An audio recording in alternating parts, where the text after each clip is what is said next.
লুৎফুজ্জামান বাবরের ঘটনাটা সম্পর্কে আরও ইনসাইট ও তথ্য জানতে পারলাম ইব্রাহিম মাহমুদের পোস্টে, এবং সাংবাদিক মনিরুজ্জামান অর্থাৎ একটা ফেক একটা পেজ কিন্তু তারা সেটিয়ার করেন, সম্ভবত কোনো পলিটিক্যালকে চালাচ্ছেন এই পেজটা।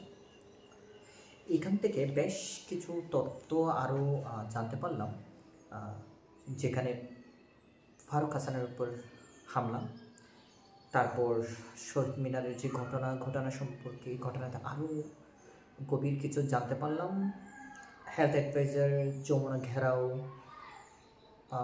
মেট্রো রেল পুলিশ কর্মকর্তাদের যে হামলা, এবং আবু সাইদের ভাই সম্পর্কে আরও বেশ কিছু তথ্য জানা গেল। তবে এটুকু বলে রাখি, ইব্রাহিম মাহমুদ সে নতুন যে দল বাকচাষ বা এনসিপি তাদের হয়ে আসলে লেখালেখি করে, আমি যেটুকু জানি।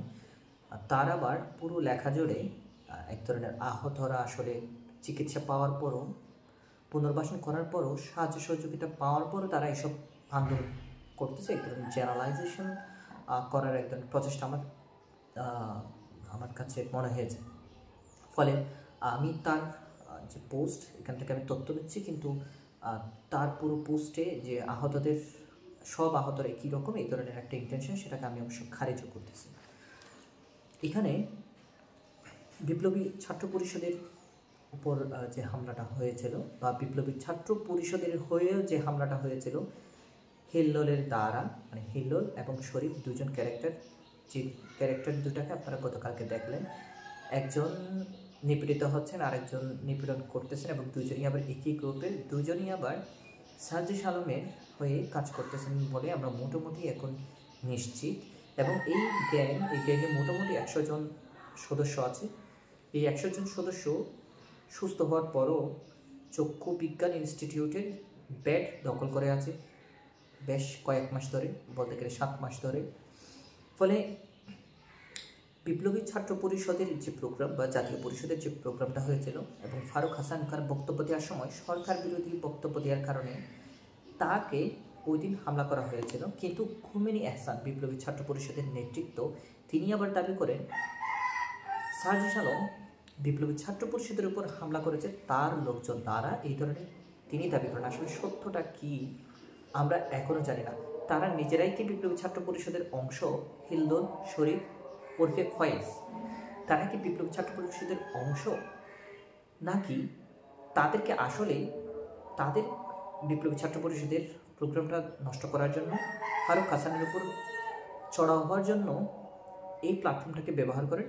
এটা আসলে প্রশ্নের বিষয়। এখন পর্যন্ত এই বিষয়টা সরাহা হয় না। তবে এটুকু সরাহা হলো, তাদের পেছনে, হামলাকারীদের পেছনে সার্জিস আলম প্রত্যক্ষভাবে বা পরোক্ষভাবে পুরোটা সময় ধরে আছেন। এখানে হেলথ অ্যাডভাইজারের উপর হামলা, এই বিষয়টা আমরা পুরোপুরি নিশ্চিত হলাম। এবং আমাদের চিফ অ্যাডভাইজার, তার যমুনায় যে ঘেরাওটা হয় এবং হামলাটা হয়, এবং তাদের যে দাবি দেওয়া ছিল তাদের সাহায্য সহযোগিতা, এটাকে ঘিরে তারা আসলে সাহায্য সহযোগিতা পেয়েছিল, এবং তারা সিঙ্গাপুরে গিয়েও চিকিৎসা নিয়েছিল বলে আমরা জানতে পারি, এবং সরকারি নথিও আমরা সেটা দেখতে পাই। এবং এক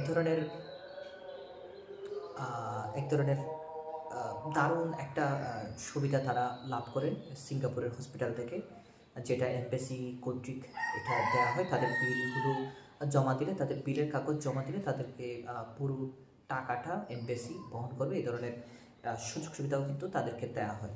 কিন্তু সিঙ্গাপুরে চিকিৎসা নেওয়ার পরে, ফার্স্ট ক্লাস চিকিৎসা নেওয়ার পরেও কেন তারা চক্ষু বিজ্ঞানে সিট দখল করে আছে, এটা একটা বড় প্রশ্ন। মেট্রো রেলের যে হামলা এবং মেট্রো রেলের কর্মবিরতি আমরা কয়েকদিন আগে দেখলাম, তারা পুরো মেট্রো রেল অফ করে দিল, পুলিশ এবং কর্মকর্তাদের মধ্যে হামলা।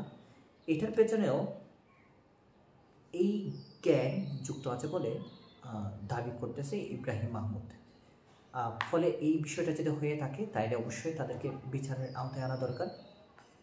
তাদের যে অভিযোগগুলো আছে, অবশ্যই এখানে ক্রিমিনাল অফেন্স, বেশ কয়েকটা ক্রিমিনাল অফেন্স ইতিমধ্যে আমরা দেখতে পেয়েছি তাদের দ্বারা, এবং এই ক্রিমিনাল অফেন্সের কারণে কিন্তু তাদেরকে গ্রেপ্তার করা যায়। এবং একই সাথে তারা যেহেতু ফ্রড হিসেবে অলরেডি আমরা প্রমাণ পেয়েছি।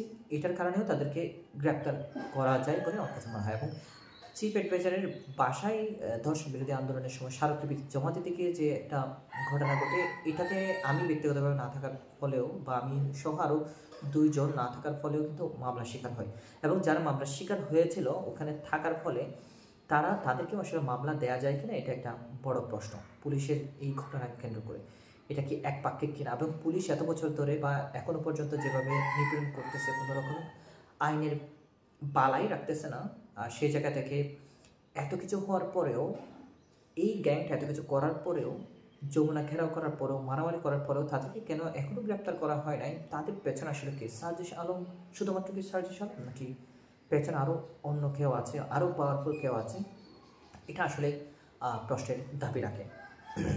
ইব্রাহিম মাহমুদের এই পোস্টের মাধ্যমে আরেকটা জিনিস জানতে পারলাম, সেটা হলো আবু সাইদের ভাই টেন্ডার না পাওয়ার কারণে তারা আসলে এই ধরনের অভিযোগ করলেন, তারা কোনো ধরনের সাহায্য সহযোগিতা পাচ্ছেন না, এটা অভিযোগ করছেন। কিন্তু আমার কাছে ইব্রাহিম মাহমুদের যে আহতদের নিয়ে যে আলাপ, বা হিল্লুল শরীফকে নিয়ে যে আলাপটা, সে আলাপের কে কেন্দ্র করে কিন্তু আমরা এটা জেনারেলাইজ করতে পারি না সকল আহতদের। আসলেই আসল যারা আহত তারা ওই মাত্রায় চিকিৎসা পান নাই। তাদেরকে যে ABCD ক্যাটাগরি করা হয়েছে, ক্যাটাগরিটাও ঠিক না, তাদেরকে পুনর্বাসনও করা হচ্ছে না যথাযথভাবে, সেটা আমরা 7 মাস ধরেই দেখতে পাচ্ছি। এবং সেই কারণে কিন্তু আমরা কিন্তু এটা নিয়ে বেশ প্রোগ্রাম করতে বাধ্য হয়েছিলাম। 31শে জানুয়ারিও কিন্তু আমরা বেশ বড় প্রোগ্রাম করতে বাধ্য হয়েছিলাম এই আহতদের সুচিকিৎসা, পুনর্বাসন, শহীদের তালিকাকে কেন্দ্র করে। ফলে কোনোভাবেই এটাকে জেনারেলাইজ করা যাবে না। সার্জিস আলমের এই গ্যাংকে দিয়ে আহতদেরকে পূর্ণাঙ্গরূপে বিচার করা যাবে। এবং যেভাবে মিডিয়া ট্রায়ালের শিকার হচ্ছে লুৎফুজ্জামান বাবর বা বিএনপি বা সেটা যে কেউ হোক না কেন, এটা অবশ্যই বন্ধ করতে হবে। যেভাবে মিডিয়া যেভাবে ফেক নিউজ ছড়ায় সেটাকে নিয়ন্ত্রণ করতে হবে। কিন্তু সরকার দেখা যাচ্ছে শ্রমিকদের বিরুদ্ধে বা জনগণের বিরুদ্ধে লেলিয়ে দেওয়ার জন্য, জনগণের বিরুদ্ধে তথ্য প্রচার করার জন্য সরকার মিডিয়াকে ব্যবহার করা যাচ্ছে। কিন্তু যেসব ফেক নিউজ ছড়ানোর মাধ্যমে রাষ্ট্রে গণ্ডগোল তৈরি হচ্ছে, বিভিন্ন জায়গায় গণ্ডগোল তৈরি হচ্ছে, এইগুলো নিয়ন্ত্রণ করার কোনো পদক্ষেপ আমরা দেখতে পাচ্ছি না রাষ্ট্র কর্তৃক।